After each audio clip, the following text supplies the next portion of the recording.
Mauricio Rosenkopf, una de las presencias estelares del Hey Festival, se dio el tiempo para venir a la Ciudad de México unos días para visitar el estudio de Noticias 22. Mayra González y Jorge Alberto Gudiño aprovechan esta presencia del autor uruguayo para platicarnos de su reciente publicación, que por cierto se presentó ayer, ¿verdad? Ayer se presentó, sí. Maestro Rosenkopf, qué gusto. El gusto es mío. Tenerlo por acá. Es un placer y un honor, y tratándose de un libro que la verdad es profundamente conmovedor. Pues adelante, chicos. Antes les recuerdo que tenemos 2 ejemplares, cortesía de Alfaguara, de Mayra y Jorge Alberto, el maestro Rosenkopf, para quienes respondan una sencillísima pregunta que, cuya respuesta aparecerá a lo largo de la charla. Ya veremos cuál es, así que por favor, como siempre, pongan atención, y dejo a Mayra y a Jorge Alberto para que platiquen con maestro Rosenkopf.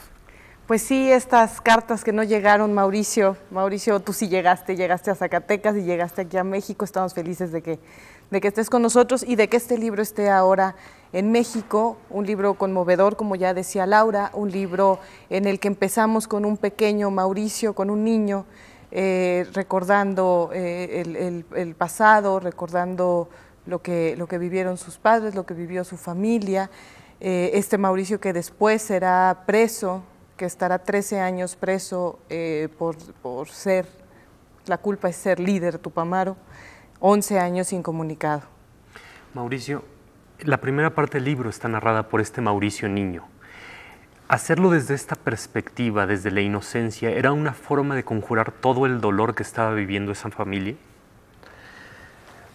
Es posible, digamos, no me lo propuse en esos términos. Lo que me parece interesante comentar es que nosotros a veces tenemos una confusión con la memoria. La memoria no tiene cronología. Es decir, cuando uno piensa su niñez, la niñez la está viviendo en el momento que la piensa.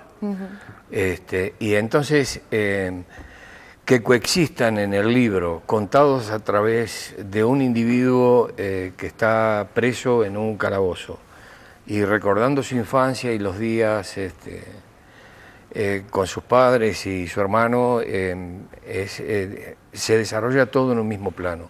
En la escritura eso no es posible, pero de alguna manera intenta hacerlo, porque las cartas, hay cartas que no llegan, el niño recuerda, todo surge a raíz de una carta que yo recibo en el calabozo. Nosotros estábamos, los dirigentes que tú decías, éramos 9, dijeron que el general que nos puso en esas condiciones, ya que no pudimos matarlos cuando cayeron, los vamos a volver locos. 1 murió, 2 se volvieron locos. Y lo más grave, que un tercero es ahora presidente de la República. Es decir, no sé qué medicación. Y no recibíamos nada, no veíamos un rostro humano, no nos daban aguas, reciclábamos los orines. Y un día autorizan la llegada de una carta de mi hija, niña de 6 años. Hay 2 cartas en especial que recuerdo, pero esta entró con 3 líneas garabateadas. Se ve que el oficial de guardia tenía la norma de tacharse a lo que sea, sin haber leído, para cumplir con su misión. Pero esa hoja revoloteó, esa carta se posaba, daba luz, me acompañó todo el tiempo que resistió el papel o las requisas. Entonces, fíjate lo que son las cosas.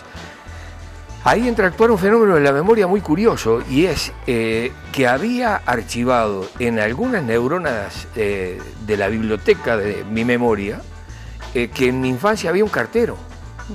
Hasta ese momento yo lo tenía olvidado, no tenía necesidad de él, de mis juegos infantiles, de mis peleas de muchachos.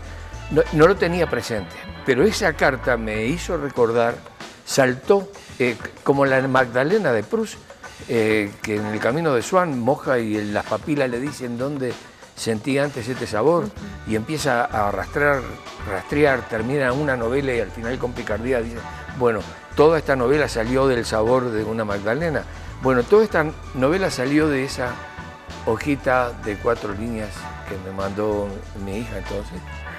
Y entonces, claro, surge mi infancia, que es el mejor periodo, que lo conservamos porque lo revivimos y lo tenemos. Por algo los ancianos se recluyen en sí mismos, y es porque seguramente están recorriendo otra vez las veredas de la infancia.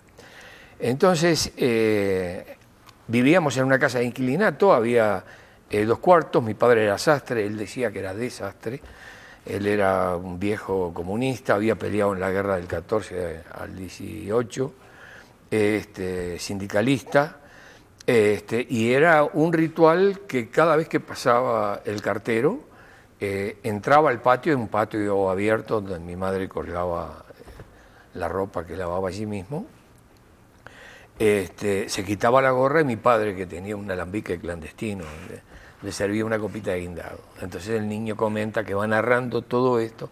Yo sé por qué le da copitas, porque quiere que le traiga más cartas. Entonces, hasta que un día el cartero comienza a pasar de largo. Entonces él se empieza a leer en casa los domingos al mediodía las cartas viejas, lo que tenía una carga dramática muy fuerte, que yo no lo percibía siendo niño, pero el niño dice en determinado momento que las cartas que esperaba mi papá no llegaron nunca. Página siguiente se inicia otro, comienzan a llegar las cartas, es decir, se revive todo el periplo de la familia desde la entrada del ejército nazi a Polonia.